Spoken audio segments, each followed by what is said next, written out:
11. 11 Yes.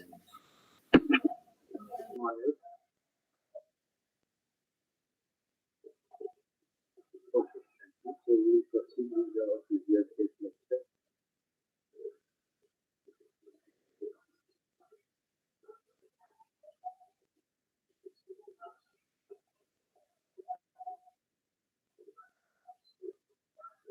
So we were discussing certain features of a multi-stage dynamic democracy, where we took our example circuit as a two-stage one. The first stage was a two-input technology, and the second stage was a two-input NAND gate, with one of the inputs is the output of the NAND.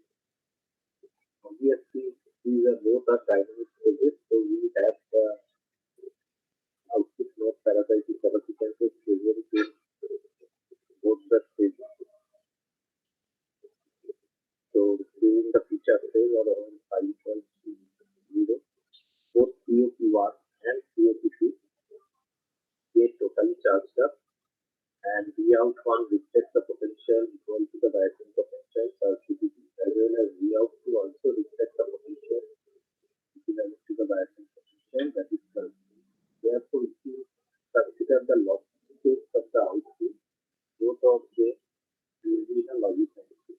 So in this condition, our overall circuit moves into the evaluate phase of the clock.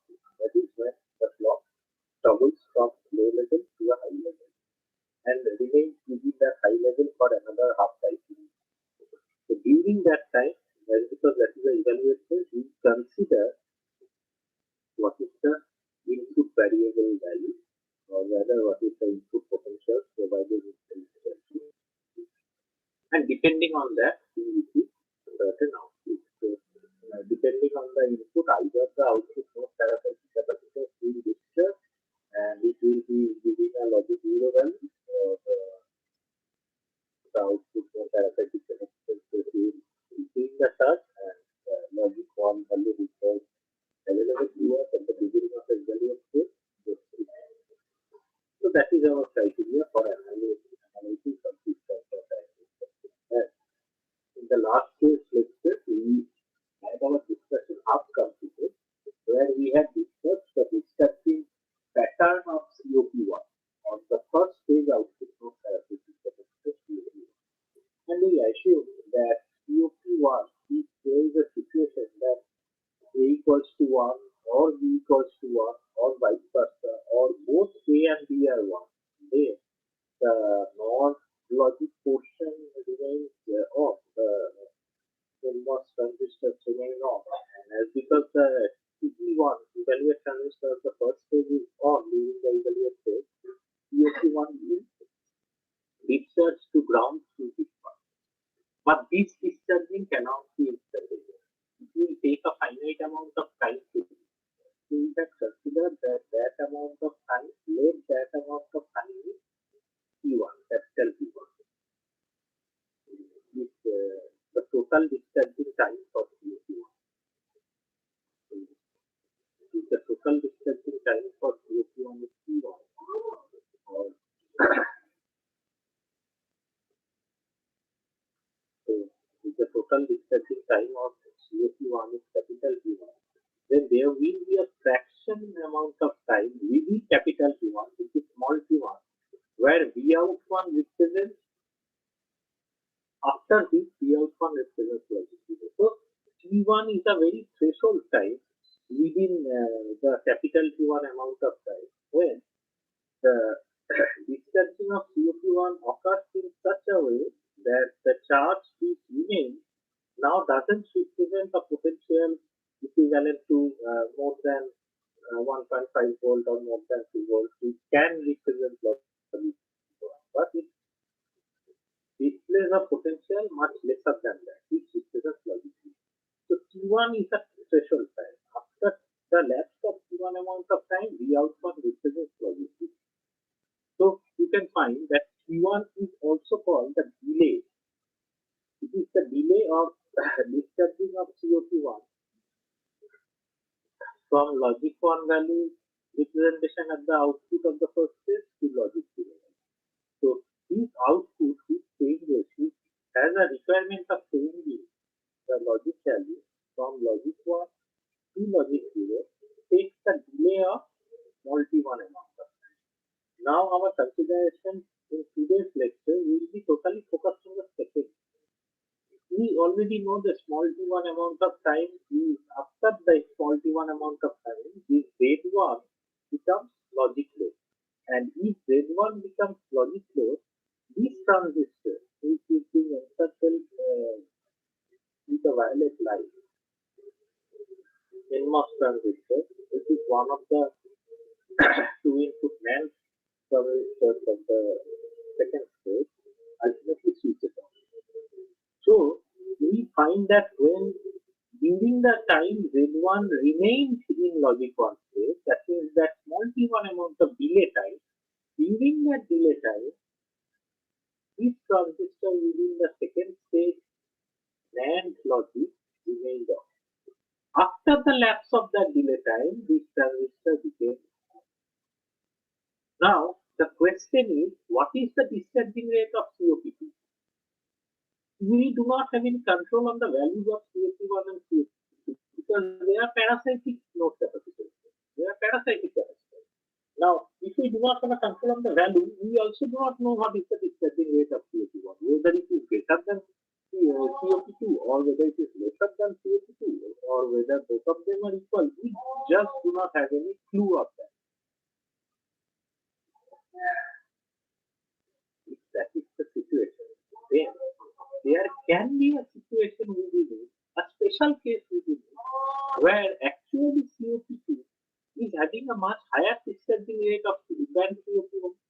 And if that is so, then COP2 may totally discharge within the small one fraction amount of time.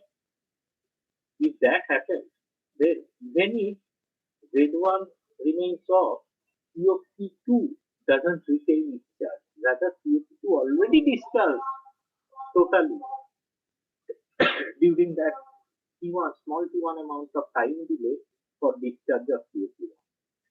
And if that occurs, then in spite of Z1 value in a logic low state, Z2 will represent the logic high value. Sorry, Z2 will represent the logic low value because COP2 totally discharged.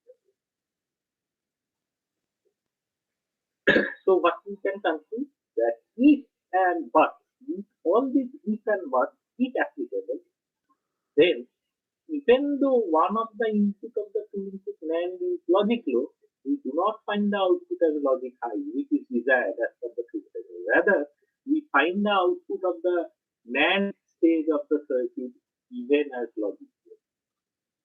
That is the malfunction of dynamic CMOS circuit, and this malfunction occurs due to this multi-stage difference in discharging rate of output node.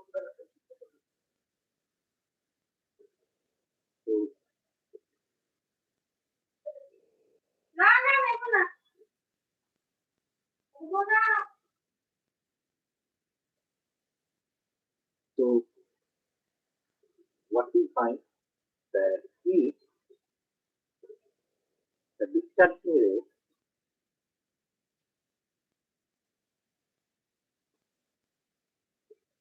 of COP2 is greater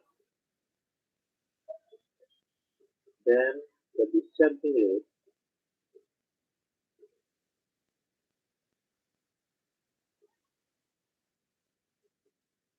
of COP1, then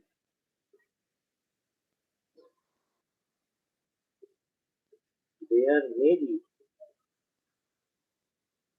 a total discharge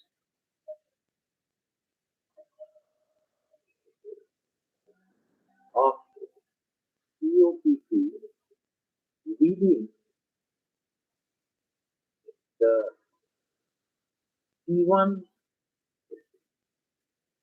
amount of time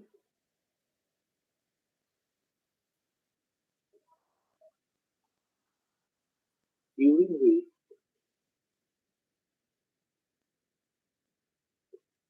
Z1 or the output of the first stage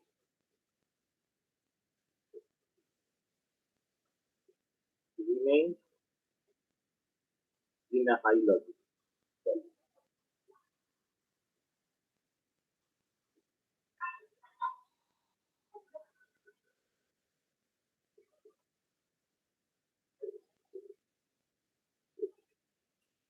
So these ultimately results in the malfunction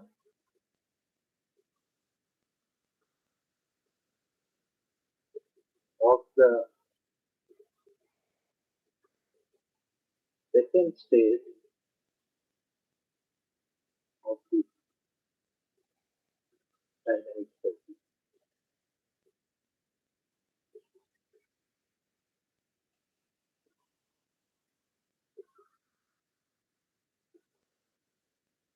These phenomena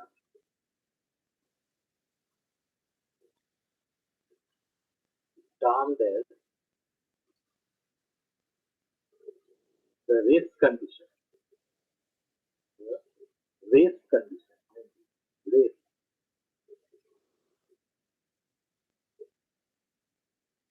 Because we safely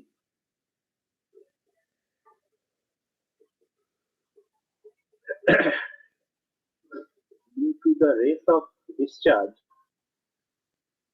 race of discharge of both discharge between both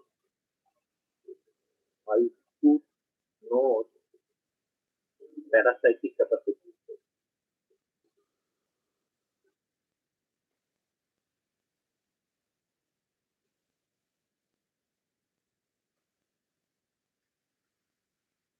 So tell me students, if anyone still did not understand what I was saying, just read this circuit and recapitulate what I mentioned just within the previous 10 minutes and tell me if you have any confusion. Yes, students, am I audible? Yes, sir.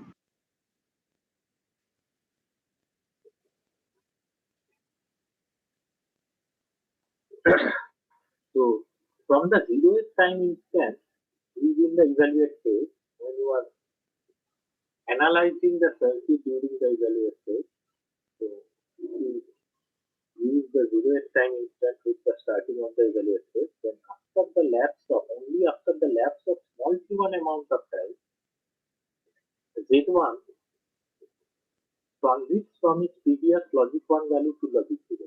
That means till the first fraction of t1 amount of time, Z1 remains high. After the lapse of T1, Z1 becomes 0. So, till Z1 is high, these transistors encircled by the violet light remain on. As soon as Z1 becomes low, these transistors will off. So, the stable condition of this particular transistor should be on because you are using a NOR logic where at least one of the input of the node is 1 or both the inputs of the node is 1. So in this NOR logic, the NOR output must be always 0. So Z1 stable output or desired output is 0. So if you have one of the NAND input as 0, the NAND output must be logical. But here what happens is because the transformation or transition for Z1 to be low from a previously high value takes small t1 amount of time, and within that small t1 amount of time, if due to a high discharging rate of COP2,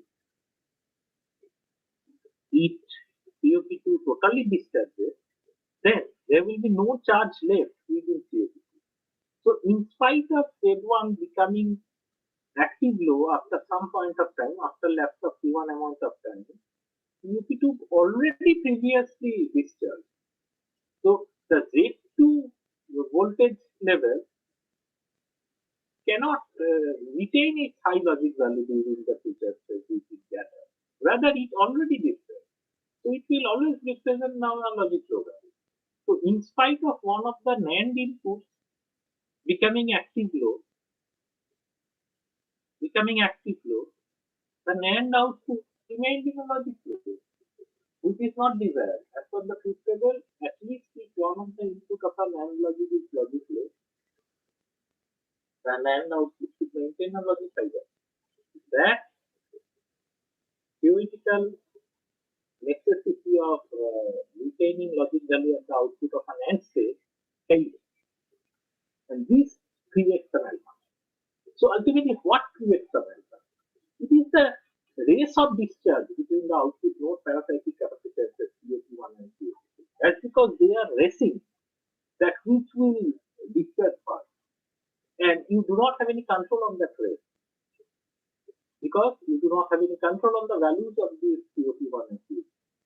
They are parasitic. And so this situation can occur.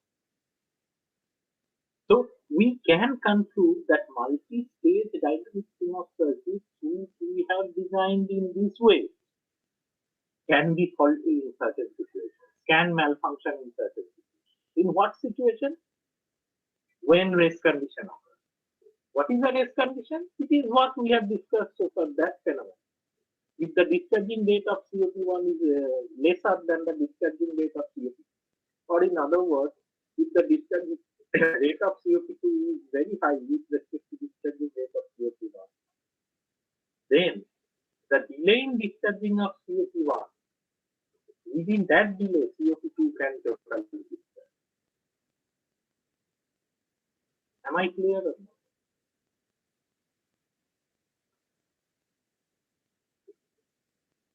Am I clear? So can you repeat the last point? Just the last point you mentioned. How to control that delay? You do You not have to have control any. that delay. You do not have any method to control it. As of now, you do not have any method to control it. So if we design this circuit like what I have done so far in this way, which is the practical prescribed design, this cascading of one after another stages, then this kind of malfunction may occur. The designer doesn't have any control because we do not have any control on the values of COP1, COP2, COP3, and any output node parasitic capacitance. And because they are parasitic capacitors, they are capacity rated, not component level capacitor, so that you change the Farad value and again reinsert that in the circuit. You cannot do that. And because you cannot do that, this kind of situation may occur at any time within multi-stage dynamic circuits. The phenomena is termed as race condition because this can happen only due to the discharging of these difference in discharging rates of output node parasitic capacitors. Is it clear? Yes, sir.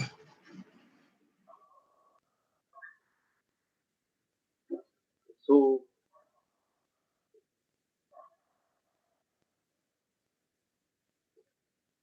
to eliminate race condition within multi-stage dynamic CMOS circuits, VLSI designers change the design technique of multi-stage dynamic CMOS circuits. So they change the design technique. So what did they do?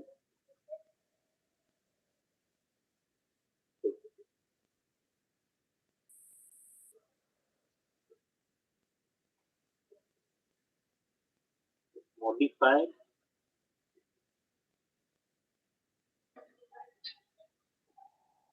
dynamic CMOS circuits. So we learned that today. How, what kind of application is needed to do away with this race condition? So race condition is very vital.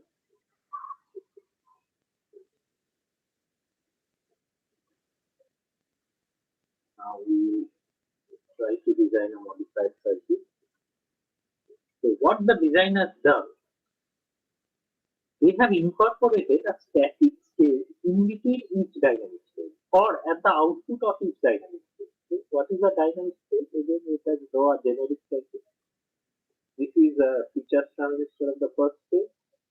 You connect the biasing power supply. You have your NMOS network.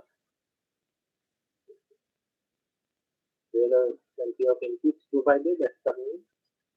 Then you can have your evaluate transistor. Both the features and evaluate transistor are fed with the clock signal. You collect the output from an intermediate node. So the output is Z1. You have your output node parasitic capacitance, COP1. For the lead, they inserted a static inverter in between each dynamic state.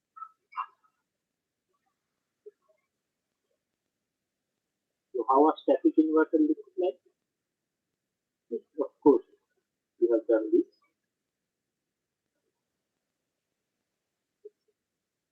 This is a static inverter.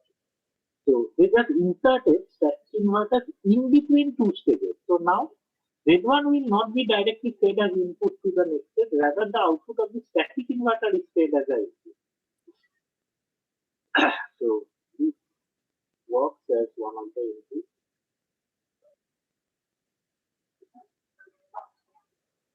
There can be other inputs also in the next stage, as well as the next stage is the dynamic stage. So you have this.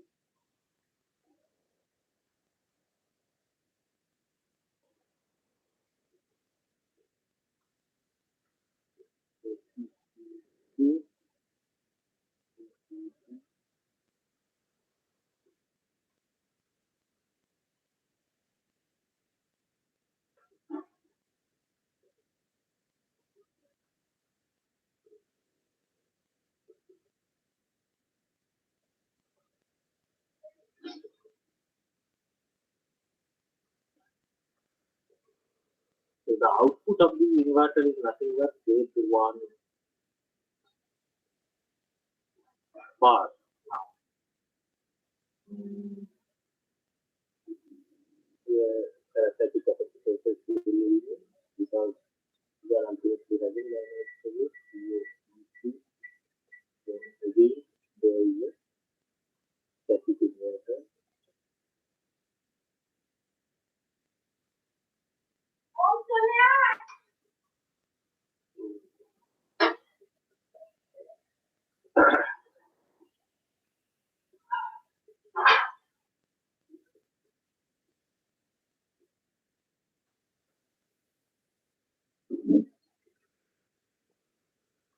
So which is Z2.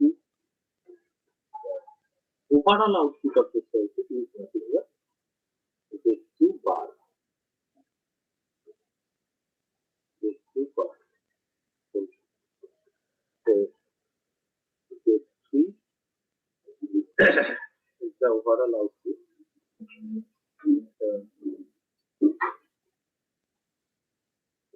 Overall output of the multi-step circuit. So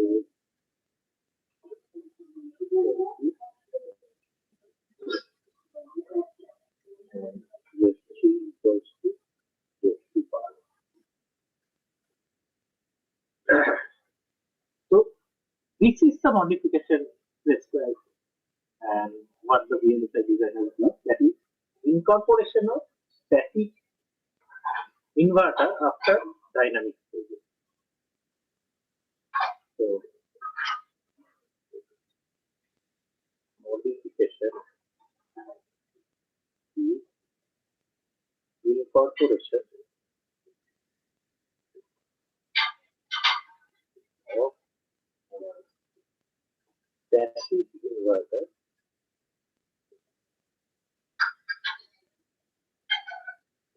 register each dynamic stage.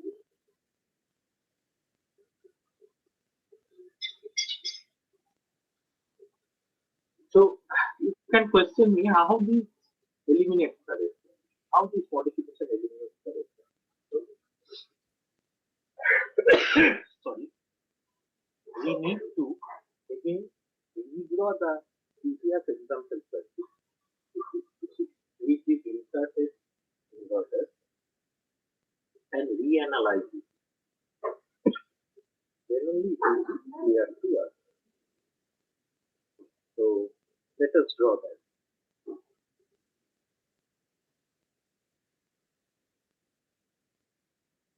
Let us redraw the whole thing. So based on this modification, we will be redrawing the previous example circuit.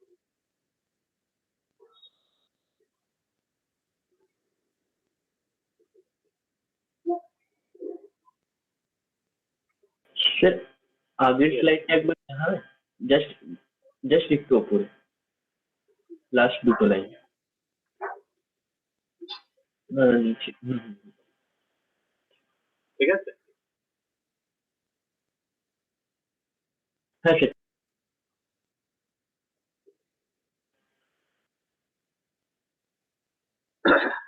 So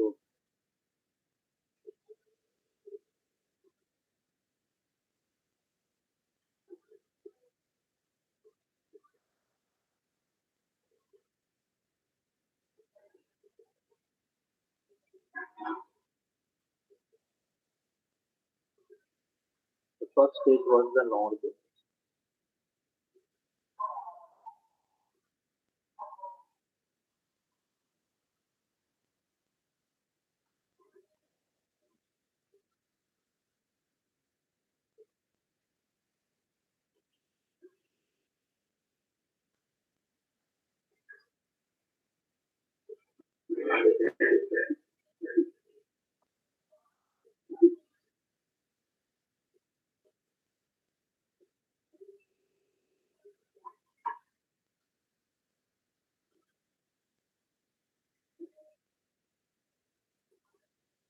This is that one.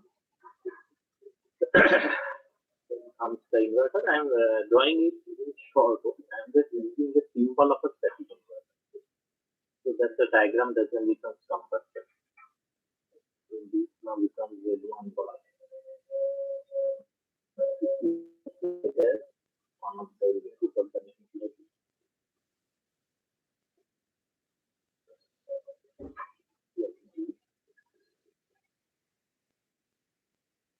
This was the two transition.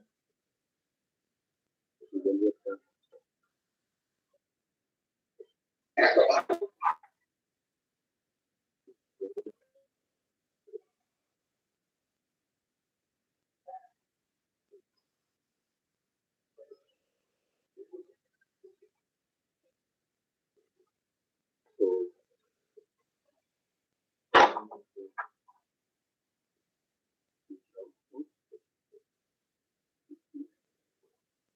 POP2, PS2, then we can inverter. This is left to part. This is nothing but safety.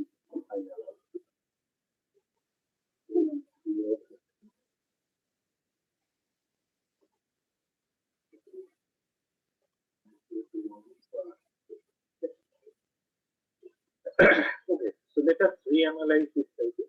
Listen very carefully. What happens during the feature set? Pi is 0 and this T1 and T2 switches off. Okay, so if these two switches off, we are not concerned then with the inputs.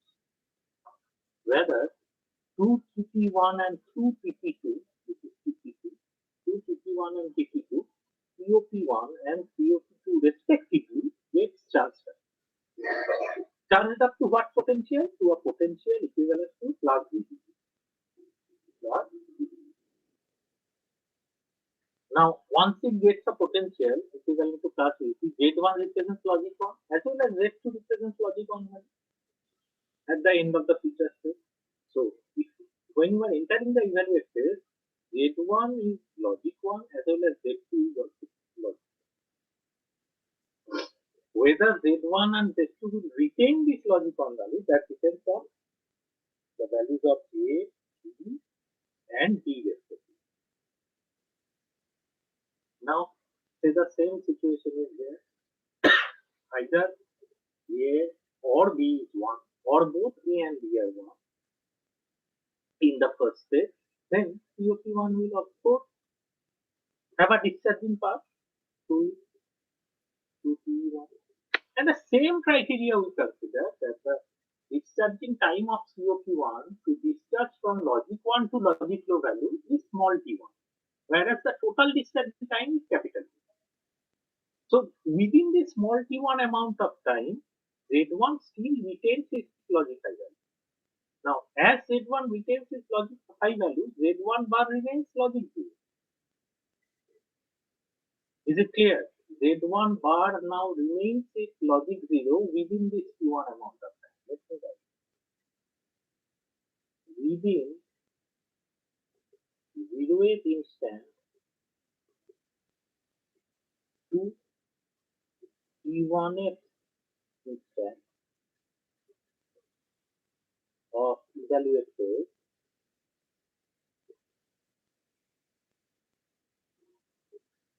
Z1 is 1 and Z1 bar is 0. Am I clear? Is it clear to all of you?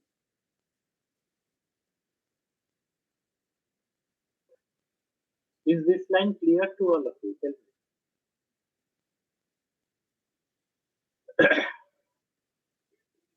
Yes, Within sir. the 0th instant to the small T1 instant of the evaluate phase, Z1 remains at logic 1. So Z1 bar remains at 0 logic. As Z1 bar is now directly connected to the NMOS transistor of the next phase, not Z1.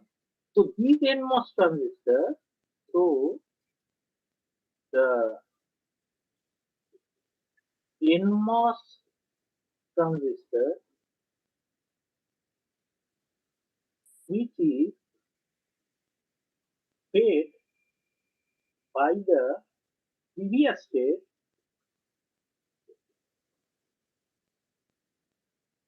stage remains off during this small t1 time. Is it clear? Is it clear? Tell me. During this small t1 time, because Z1 bar is fed into the next stage, so the transistor which is fed by the previous stage remains off. This transistor remains off. This transistor remains off during the small t1 time of that time. Is it clear? Tell me.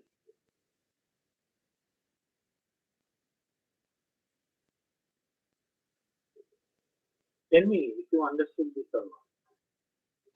Yes, sir. Okay, so if this transistor remains off during the small t1 amount of time of the evaluate phase, so during the small t1 amount of time of evaluate phase, even if D is 1, COP2 cannot be fed. Even if D is 1, COP2 cannot discharge, cannot start discharging during this small t1. Clear? So, during T1 amount of time, even if D is 1, COP2 can't discharge as the above NMOS transistor which is fed by the output of the previous state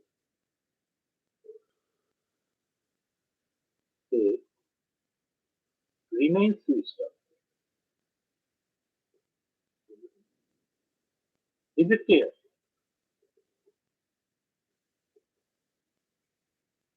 So during this small t1 amount of time, this transistor remains off. So COP2 retains its charge, do not have any path to discuss. Even within the evaluate phase and even when D is 1, it cannot have any path to discuss. Is it clear up to this or not? Tell me.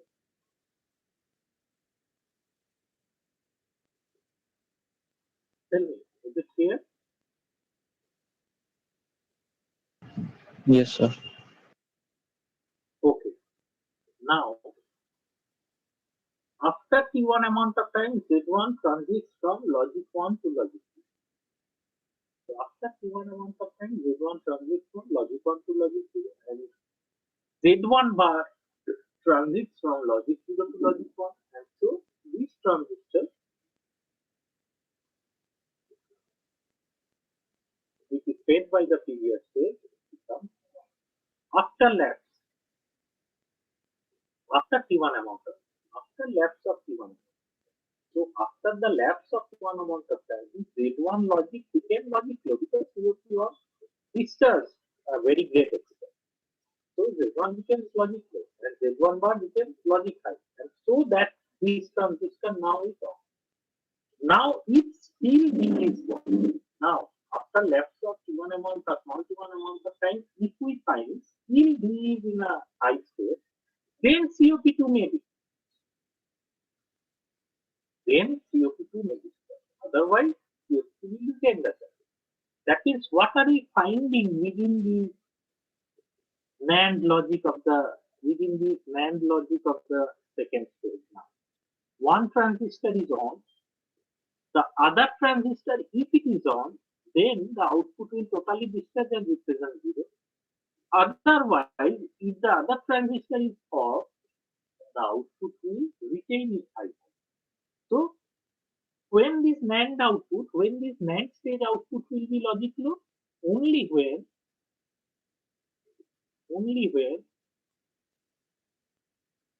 both inputs are high. Then only, then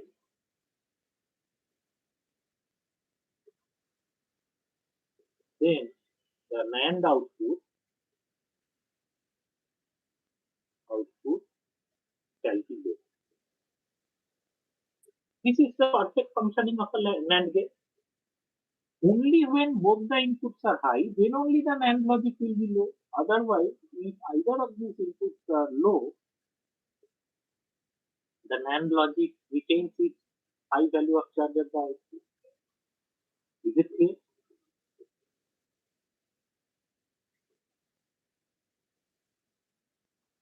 Is it clear? Tell me. No, sir. Please repeat the last part. What is the truth table of a NAND gate? What is the truth table of a NAND gate? Only when both the inputs are high, then only the NAND logic will be low. In all other three cases, the NAND logic will be high. Yes or no? Yes, sir. That is being followed over here.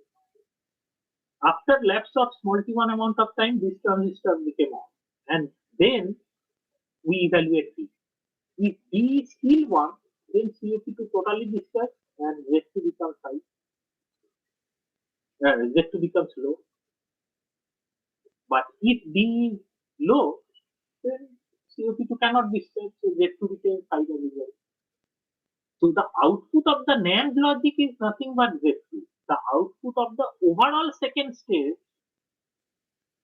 including the inverter, is Z3. Z3 is not the output of the NAND logic in the modified circuit. Z1 bar is not the output of the non-logic, mind it. Z1 is the output of the non-logic. Z1 bar is the output of the overall first stage. Whereas Z2 bar or Z3 is the output of the overall circuit or overall second stage. It is not the output of the NAND logic. The output of the NAND logic is Z2. And that now functions perfectly. So here there was a malfunction regarding the NAND functionality, and we have eradicated the malfunction.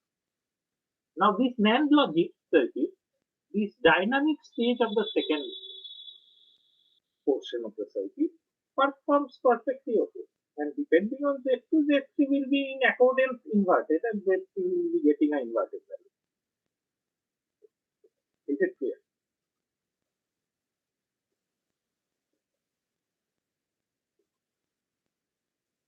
Is it clear?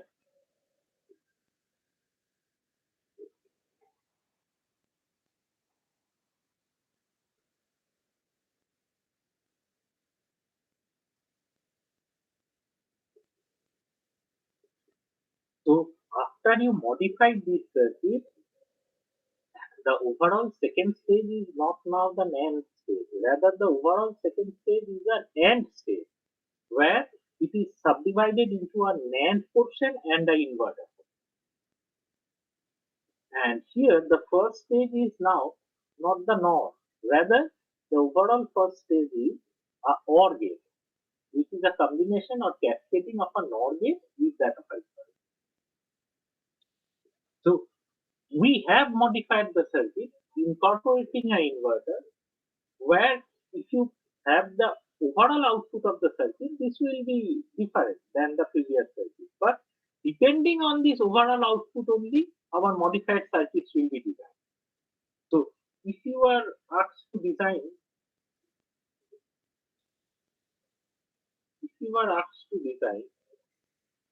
a logic circuit based on a Boolean expression, Z equals to A bar B plus A B bar, to design such a dynamic circuit which eliminates race condition.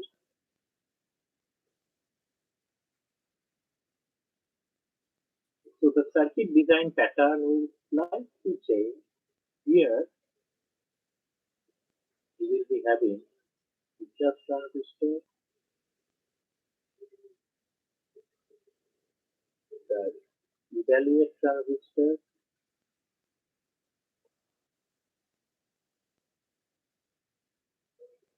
grounded, both are connected to the clock signal. And within this NMOS network, the non-inverted part, not the inverted part. So here we will be having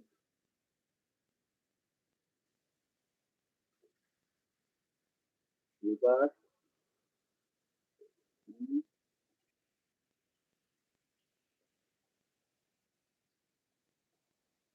E, A, reverse. And here we shall be having an static inverter, which output is zero.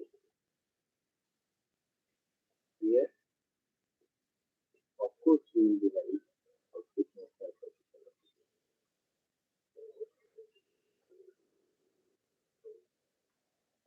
You can mention this point as a part. So this will be now the modified circuit. So such a dynamic CMOS circuit will eliminate phase circuit. So there will be the dynamic stage followed by a static stage.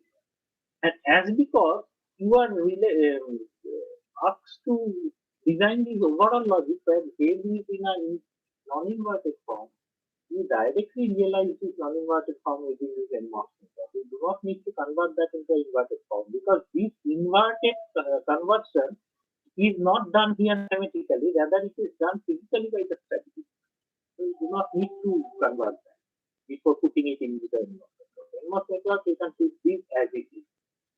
Or in other words, if you have the in an inverted form given, then you need a mathematical conversion to convert it into a non-inverted form, and then you realize the non-inverted expression within the NMOS network. And because you have already have a static inverter at the end before you take the output from that also. So this is modified dynamic CMOS circuit, which ultimately eliminates the rest condition.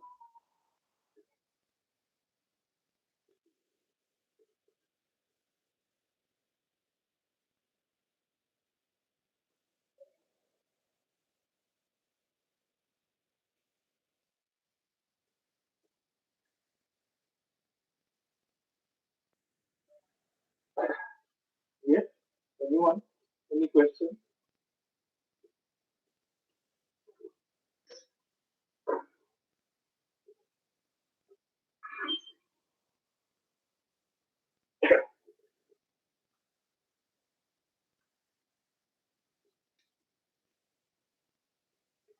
Any questions, students?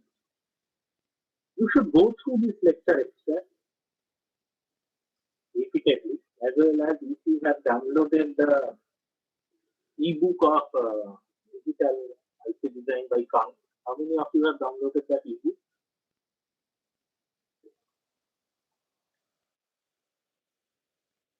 I think this explanation is connected also. Yes?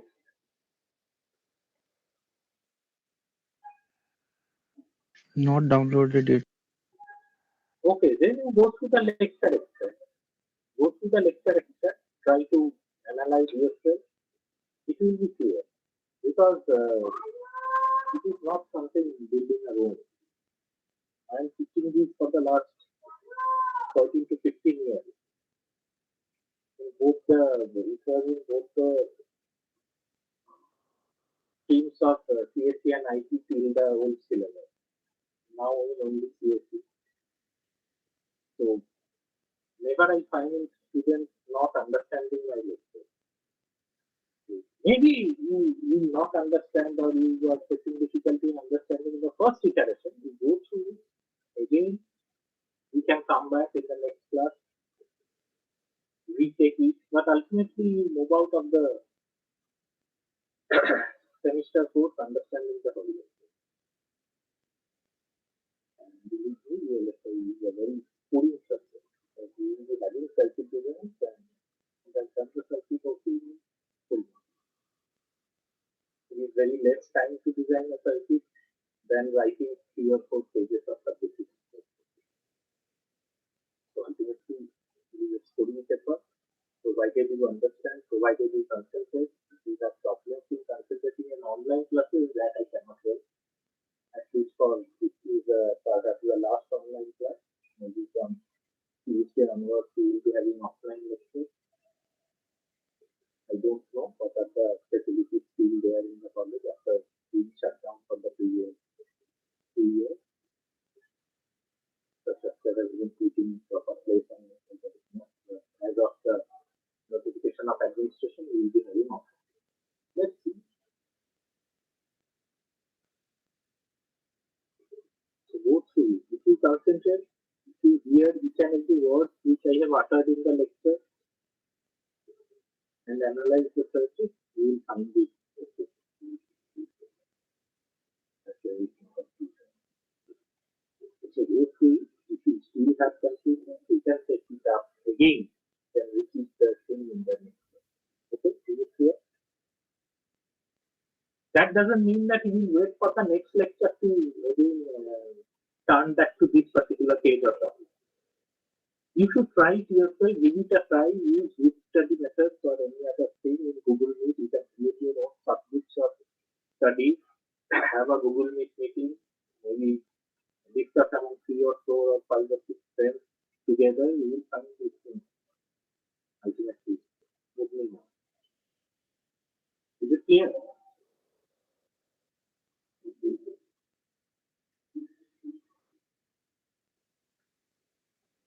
Okay. Thank you for today's lecture. I will be giving you the exercise. For your better understanding, I will be sending this to you. Okay, is it clear? Okay, thank you, sir. Thank you, sir.